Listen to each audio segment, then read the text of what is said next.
Right, so I bought this and it's a Hikmicro Alpex digital night vision scope. And the one I've gone for is the one without all the extra gubbins that come with it. So let's open this box and have a look what's inside. Right, so inside the box you get this rather nice case. Very good quality, I have to say. Yeah, very nice indeed, actually.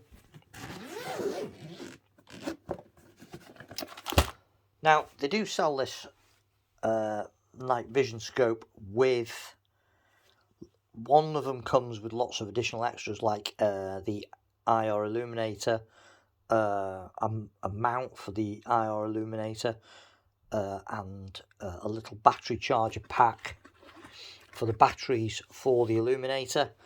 But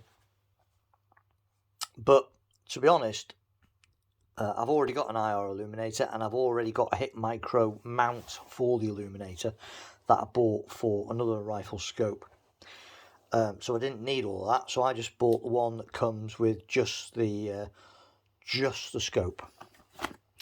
And there it is, Hikmicro Alpex. So even the basic one, the one without all the extra bits and pieces, you do get some extra bits and pieces. So let's have a look at what you get. So you get some spare backup batteries. These are non-rechargeable, these. You get a charging cable.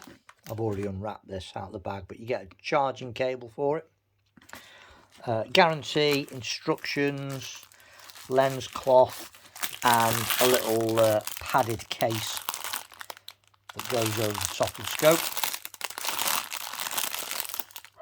That's a little sling on it, so you can put a sling on it. So let's have a closer look at the actual sight itself.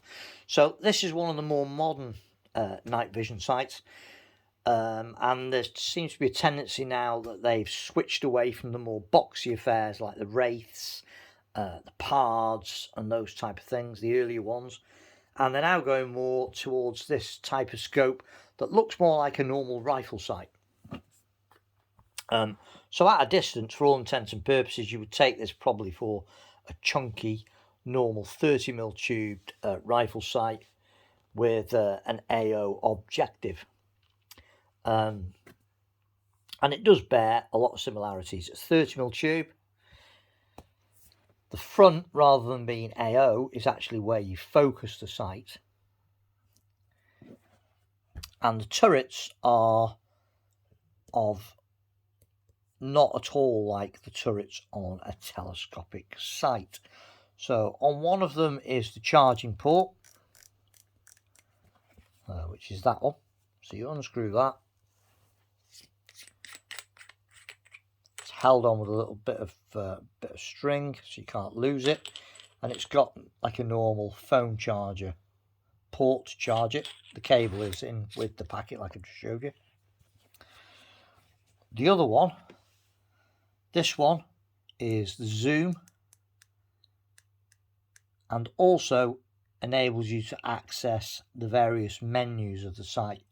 So the one-shot zero feature, different palettes, different types of RET and all the rest of it. There's a whole plethora of different things you can do in the menus. And the top one is where, if you're out shooting, this has got onboard rechargeable batteries. So you just plug it in to charge it up. But it's also got a facility, so if you're out shooting and your batteries run out, you can pop one of those batteries that are included with it into there to give you an extra hour's shooting. As it is, I think you get about 6 hours shooting from the onboard batteries and that's using everything. So you've got your Wi-Fi on, recording and all the rest of it will give you about 6 hours. Obviously, if you're not recording, you haven't got the Wi-Fi on, it'll last considerably longer. Controls for the scope are here. So you've got on and off. It's got an onboard memory to record. So you've got a record function here. And then you've got one here which switches it from the different modes. So you can switch it from night mode to day mode. Fast focus eyepiece on the back, and a little removable rubber eye cup as well. It's got a flick up cover, and an important thing to realise is that on the inside of this cover is the serial number of the scope. Now Hikmicro have a little app that you can access, and that enables you to download your videos and photographs from the scope via Wi-Fi, and it also enables you to do updates on the firmware. And now to do that, you will need to access and put in the serial number of the scope. So that's where you find it. It's on the front of the cap there. So I've had a little play with this, and it's fairly typical night vision gear, black and white at night, full colour in the day. And I have to say the full colour in the day is very impressive.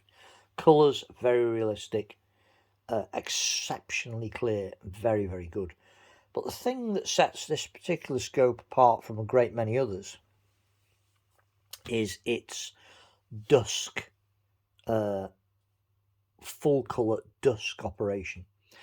So when it's virtually too dark to actually see with the naked eye across fields or anything like that, this thing's absolutely unbelievable. I've had a little play around with it, not mounted on the rifle obviously, but I had a little play around with it, and it is absolutely spectacular. Looking out across the fields when you can't see at all with the naked eye, the full colour mode on this is exceptional. It really is.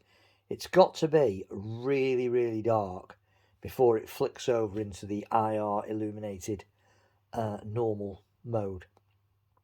So for like very early morning, just before dawn breaks, when it's still dark or dusky, and at night when the sun's going down, it's disappeared over the horizon, it's starting to go really dark, this thing will still see in full colour. It's exceptionally good. It really is exceptionally good. I was amazed at how good it is. It is quite heavy. It's a heavy old thing, fair dues. And you will notice when you put it on your rifle, and all the weight is concentrated in the front here as well. And the other thing with it, it does have a slight design error. It's got to be said. Now, if you're keen on holding your rifle on a sling, so you've got sling swivels on your rifle, and you put your rifle over your shoulder when you've taken the shot or when you're moving around, you must always remember with this scope to put it on standby or turn it off, because the switch here at the back, this here that accesses all the menus, and this little dial that changes through the menus, is very loose. It's very, very loose.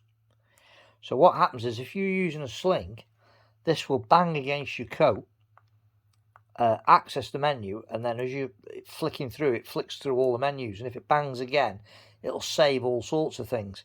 So you'll lose your zero, and it'll change the languages, and it'll possibly give you different rets and all sorts of things that you don't want your scope to do.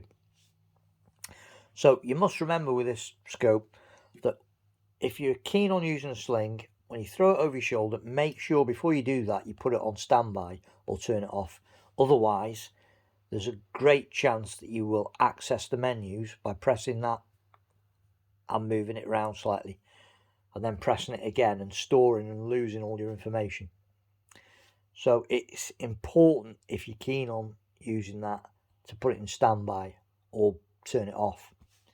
Other than that though, I have to say that it is spectacularly good. The night vision is incredibly clear. In the day it's phenomenal, and I've never seen anything quite like it for its dusk performance. It's spectacular. It really is. It's astonishing that it can actually do what it does at dusk. So I'll be fitting this to my rifle, taking it out, and I will be doing some filming through it, and I will show you that how good it is at dusk, because I'll do some filming on my phone and then record some stuff through the scope and show you the results. And you can see what I mean about how when you can't see with the naked eye, this thing just full colour. It's brilliant. Thanks for watching.